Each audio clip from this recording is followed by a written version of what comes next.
Bonjour tout le monde. Aujourd'hui, je vais vous parler d'une vidéo différente que d'habitude. Enfin, le sujet est différent. Mon projet de résilience qui débute en fait. Je compte faire plusieurs vidéos sur le sujet. Euh, pas pour faire durer le suspense, mais simplement parce que je m'organise petit à petit. Alors pourquoi j'ai un projet de résilience? Donc c'est quoi la résilience? C'est être préparé à une éventualité. Donc l'éventualité, c'est pas, là je vais pas vous parler forcément d'effondrement économique, etc. Même si je suis persuadée que l'effondrement climatique va dérégler énormément de choses euh, au niveau mondial, mais aussi pour nous, enfin, simples citoyens, forcément. Après, je ne vais pas dans les scénarios de certains films sur la route, enfin, les choses comme ça, mais je voudrais pouvoir prévenir au cas où à nos besoins d'une autre façon. Les premières choses dont on a besoin, donc c'est essentiellement l'eau, la nourriture, de quoi se loger, de quoi se chauffer. Ça pourrait sembler une quête d'autonomie, et, et ça l'est aussi, mais je pense que l'autonomie en soi, c'est vraiment une utopie. On ne peut pas vivre tout seul, on ne peut pas avoir des connaissances, toutes les connaissances nécessaires pour vivre, pour se soigner, pour se chauffer, etc., pour l'énergie, etc. Euh, donc l'autonomie en tant que telle, je n'y crois pas et surtout, je ne pense pas que je l'atteindrai un jour. Par contre, je voudrais être autonome pour certaines choses. Même si ces choses-là représentent une petite partie, euh, une, une infime partie de tout ce qui concerne dans tous les domaines de l'autonomie, ben, au moins ça sera cette petite partie de fait. Alors, faut savoir que mon compagnon et moi sommes tous deux infirmiers, donc la partie santé, je vais en faire peut-être une autre vidéo à part sur ben, les kits de secours, toutes ces choses-là, parce que c'est tellement vaste que ben, faudrait une vidéo à part. Là, pour l'instant, je voulais traiter seulement les deux premiers sujets, mais vraiment de façon très générale, pour vous dire où j'essaye d'aller, quels sont mes projets, et dans une autre vidéo, on verra ce que j'ai pu accomplir ou pas, et comment ça avance le schmilblick. Au niveau de l'eau, donc ben, je fais des stocks. Je fais tout simplement de stocks. Alors, je ne fais pas des stocks de bouteilles de 1 litre et demi, etc. Je fais des stocks de bouteilles de 5 litres parce que elles me prendront moins de place et que ça me permet de tenir le compte, on va dire, de tout ce que j'ai. On a un endroit où on stocke, où effectivement c'est encore un peu en vrac. Pour le stockage, j'utilise des cartons et des boîtes en plastique. Pour l'instant, je ne vais pas vous montrer tout ça. Pourquoi? Parce que nous avons mis en place, quand on est venu dans cette maison, un système d'alarme normal pour une maison, pour notre maison, mais nous en avons fait un. Nous sommes en train de mettre en place un autre pour nous protéger tout simplement. Pour protéger nos biens et nos stocks. Au niveau de l'eau, je disais donc les stocks de bouteilles d'eau de 5 litres. Donc là, il va falloir que je fasse le calcul. Je vais essayer de faire d'abord pour 6 mois. Un stock de 6 mois pour 4 personnes. Et ensuite, nous avons un forage dans cette maison, mais qui nécessite un autre matériel en fait, puisque celui qui est en place est trop ancien. Et donc j'ai fait appel à un plombier qui va s'en occuper et qui va mettre en place un nouveau moteur, etc. Je ne sais pas vous dire après exactement ce qu'il va faire, c'est pas mon domaine. Au niveau de la nourriture, donc effectivement des stocks de nourriture. Alors je ne fais pas des stocks depuis l'annonce de la guerre en Ukraine, pas du tout, ça fait longtemps que je l'ai fait. Donc c'est pas, je vais pas acheter 10 paquets de pâtes ou 20 paquets de pâtes, 10 rouleaux de packs de PQ, enfin pas du tout. C'est seulement des petites courses que je fais en plus, que j'ai fait en plus à chaque fois et que j'ai tout simplement mis de côté. Et je vous montrerai sur mon carnet comment je me suis organisée. Ensuite, une autre chose que ça fait longtemps également que j'ai mis en place, enfin ça fait longtemps, ça fait 2 ans et demi, c'est le potager. Donc on n'a vraiment pas beaucoup de terrain. Nous on a une maison de lotissement. Là ça fait à peu près 100 mètres carrés et il y a la terrasse qui prend quasiment toute la place. Mais on a quand même un petit bout de jardin, donc je vais vous le montrer. On a des petits bacs, alors ouais, c'est la pagaille, hein. Des petits bacs où il y a des haricots verts, il y a des courgettes, là il y a des poireaux, des carottes, des arbres fruitiers, un grand nèfle. Notre petit cerisier qui, le pauvre, ben, est fatigué. Là, j'ai commencé avec des choux-fleurs. D'ailleurs, il y en a un, je ne sais pas si vous le voyez là. Et en fait, j'ai planté trop de courges. On est envahi. Vous voyez, elles sortent de la délimitation que j'avais fait du potager. Elles sont en train de nous envahir de partout. Donc là, après, ben, il y a les tomates, un citronnier au fond, un olivier.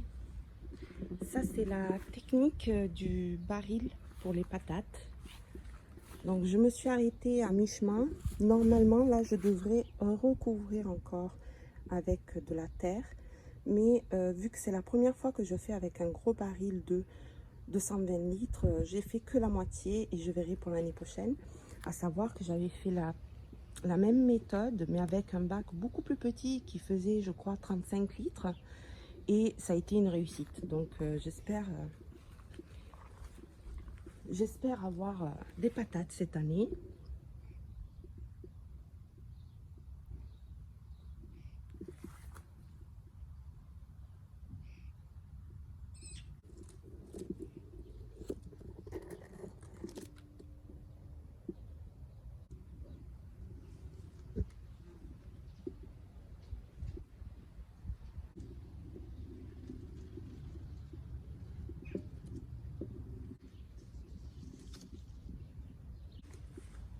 Et là, le melon. Enfin, les fleurs de melon. On verra bien s'il y en aura des melons.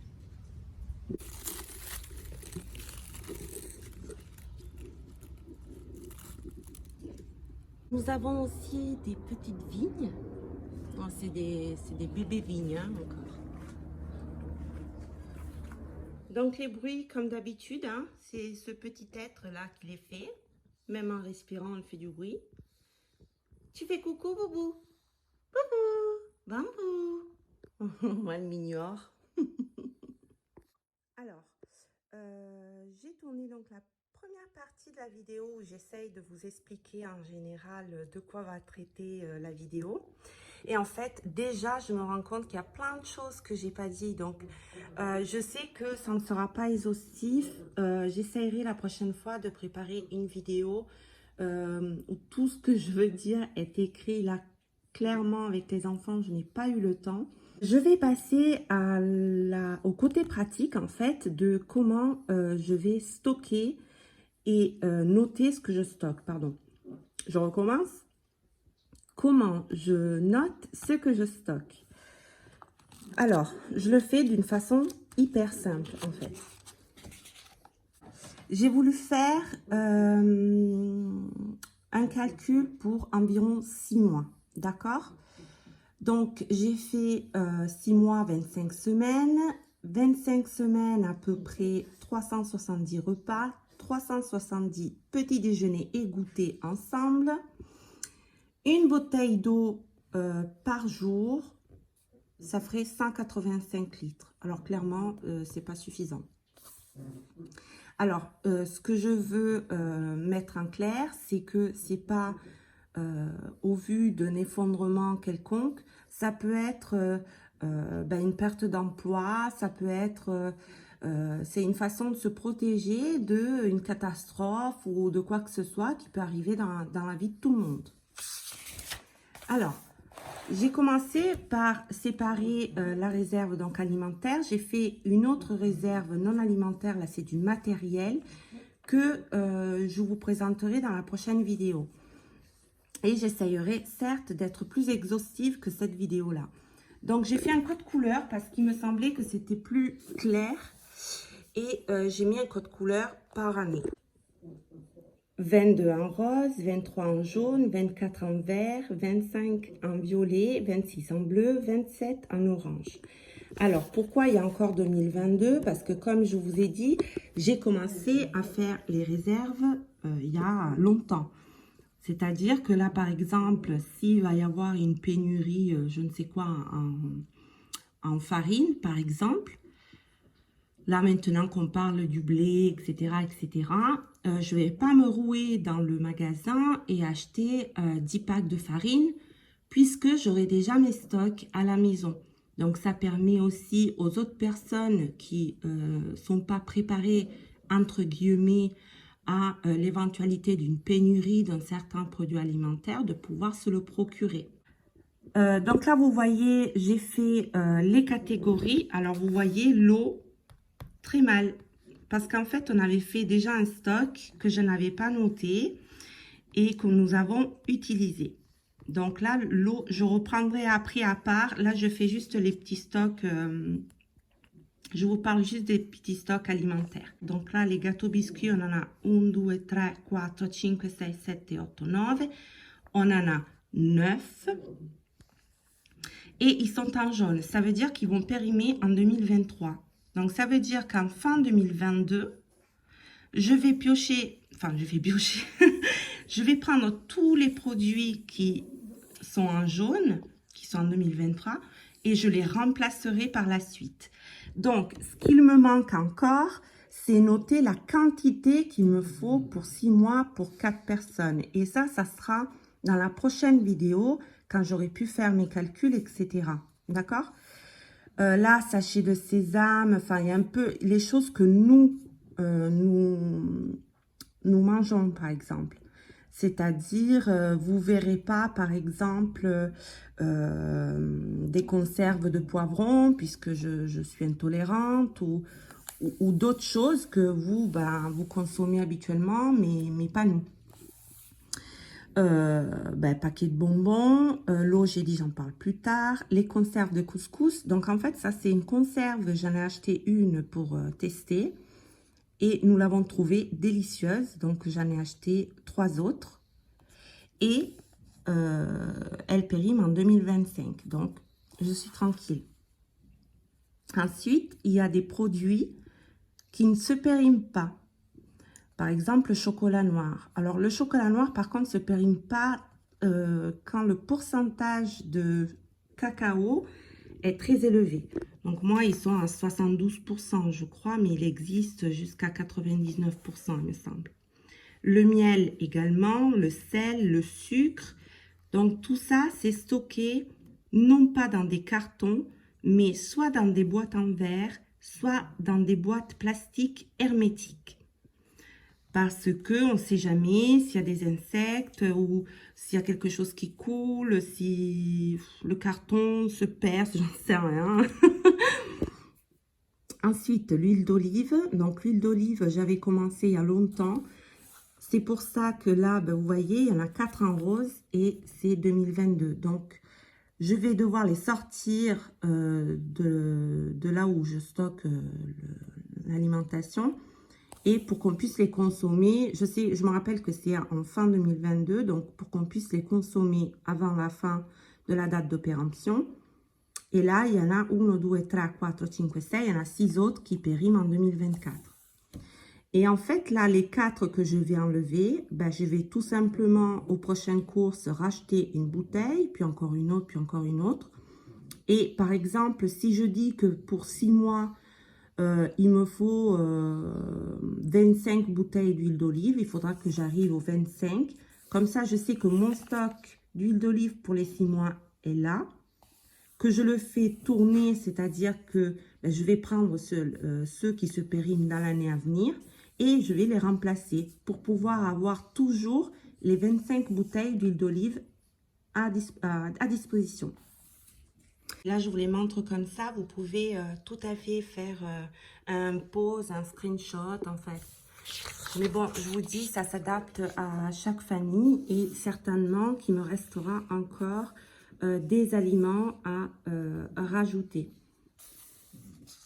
Et ensuite, ben là, on passe à la réserve de graines, mais tout ce qui est potager, graines, etc., je vais en faire une autre vidéo. Comme ça, je vais recueillir toutes les informations pertinentes pour que la vidéo soit le plus exhaustive possible, même si, je vous répète, elles ne le sont pas.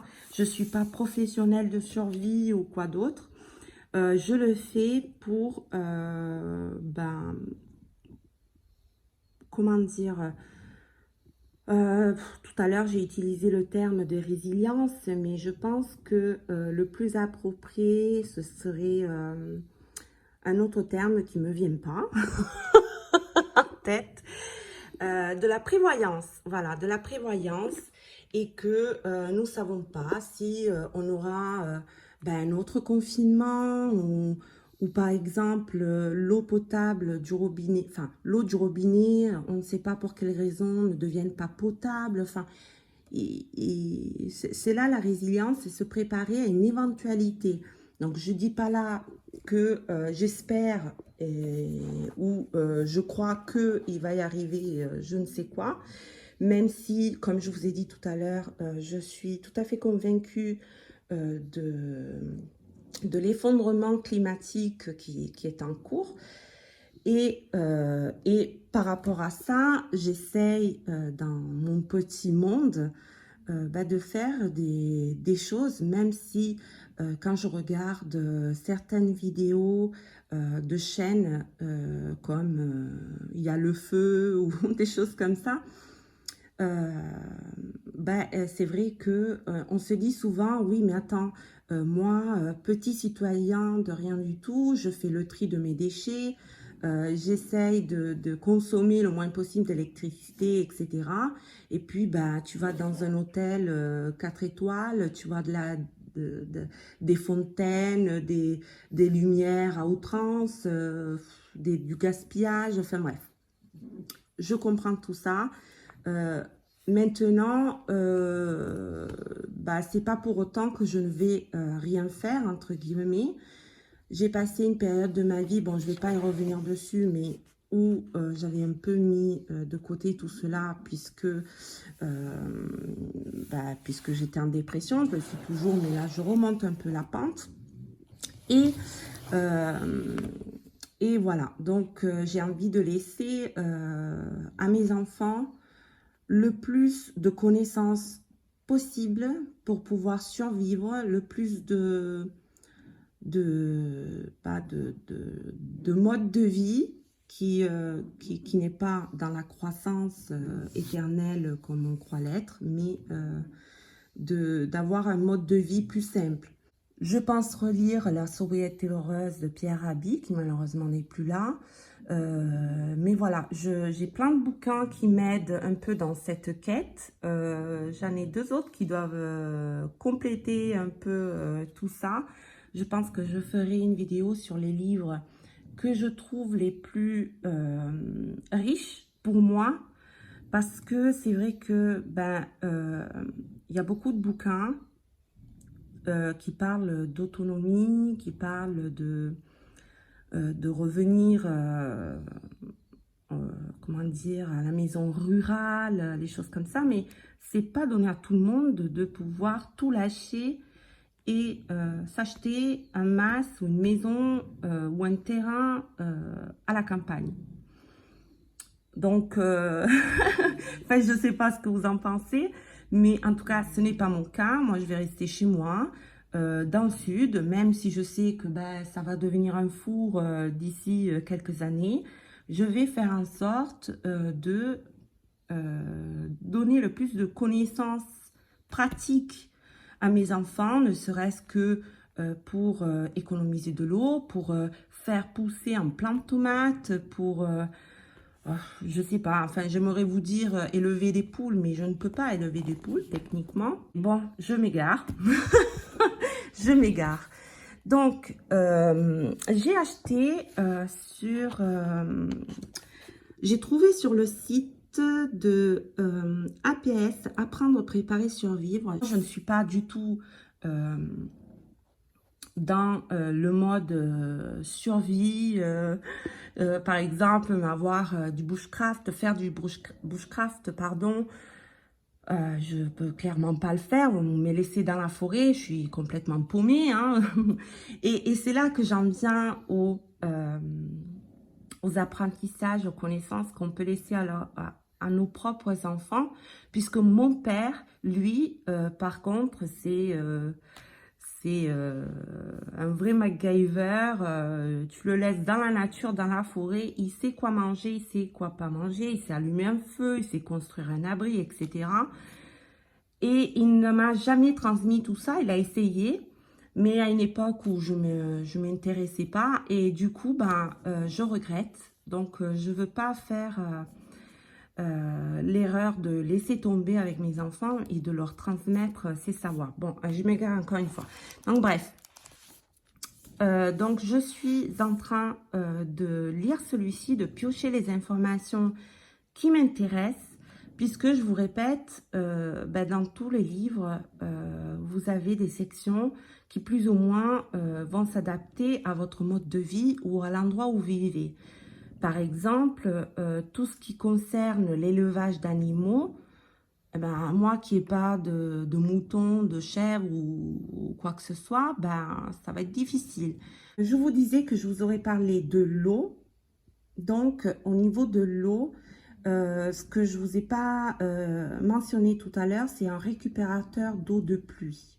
Donc, pour l'eau, j'ai un projet le forage, j'ai un projet le stock d'eau et j'ai un projet le récupérateur d'eau de pluie. Mais si jamais on en venait comme c'est déjà arrivé en France hein, récemment, qu'on ne puisse pas utiliser l'eau du robinet comme eau potable, j'ai acheté le Berquet. Alors, beaucoup de controverses pour le Berquet, pardon, j'ai toujours dit Berkeley et du coup c'est resté pour le Berquet parce que on vous dit oui, il est trop cher pour ce que c'est, on peut le faire à la main, il y en a d'autres moins chers qui s'équivaut, etc.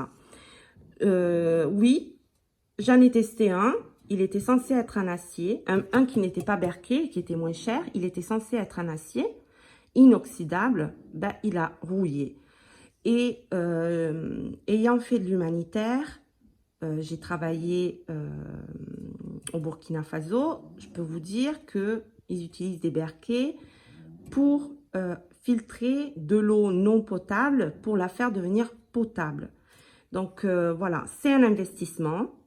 Mais c'est un investissement qui va durer très longtemps, puisque les filtres, si vous voyez les vidéos explicatives sur YouTube, hein, les filtres peuvent durer très longtemps. Après, ça dépend de la qualité de votre eau, mais clairement, si c'est de l'eau qui vient d'une source ou d'un forage ou de robinet, etc., les filtres peuvent durer très longtemps.